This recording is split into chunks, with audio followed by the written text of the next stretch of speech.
bahasa yang santun. Kemudian yang kedua, dengan menggunakan jam, siswa dapat memecahkan masalah yang berkaitan dengan waktu dengan bertanggung jawab. Kemudian untuk kelas 3, tujuan pembelajarannya yang pertama, ditunjukkan beberapa macam alat ukur panjang. Jadi siswa dapat memilih alat ukur yang tepat sesuai dengan situasi yang diberikan. Kemudian yang kedua, siswa dapat menaksir ukuran panjang jari dan alat tulis.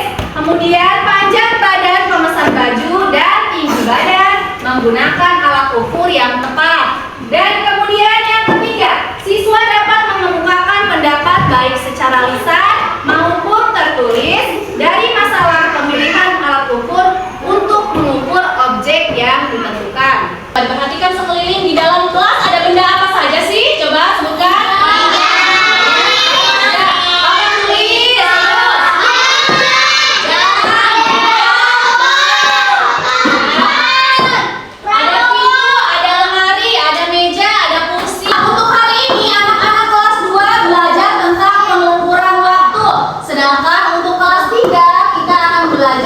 Pengukuran panjang. Untuk anak-anak kelas 2 tadi belajar tentang apa? Pengukuran waktu. Pengukuran waktu. Anak-anak kelas 3 belajar apa? Pengukuran panjang. Pengukuran panjang. Untuk anak-anak kelas 3, sekarang kalian keluarkan buku matematika, mencatat halaman 108 ya. Yang untuk anak kelas 2, hari ini kita akan belajar tentang pengukuran waktu. Tentang pengukuran waktu, di sini Ibu ada gambar, lihat. Perhatikan, ada gambar apa ini? Gambar jam. Yang atas ini disebut jam analog. Jam apa? Sedangkan yang bawah ini disebut jam digital. Ya, mau nanya satu orang. Cila, ini sekarang jam berapa? Lihat. Jam 6. Kalian biasanya sarapan jam berapa?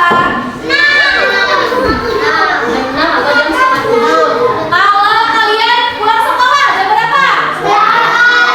Oke, jam 11. Sekarang Ibu mau nanya, kalau kalian tidur malam jam berapa? Jam 10.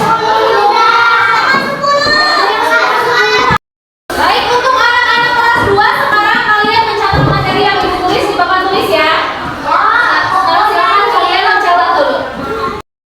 Baik, untuk anak-anak kelas 3, sekarang kan kita mau belajar tentang pengukuran panjang. Nah, coba Ibu mau nanya dulu ke anak-anak kelas 3.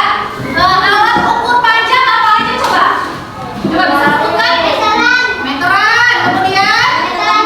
Meteran gulung, ada apa lagi? Ukur tinggi garis, mengukur tinggi badan. Ini benda apa? Ada yang pada punya penggaris? Oke, ini disebut penggaris. Penggaris biasanya dipakai buat apa? Mengukur bisa. Jadi penggaris digunakan untuk mengukur benda-benda yang berukuran kecil atau pendek. Oke, untuk anak-anak kelas 3, sekarang membentuk kelompok. Sudah, membentuk kelompok. Di sini ada kelompok 1, 2, dan 3. Sekarang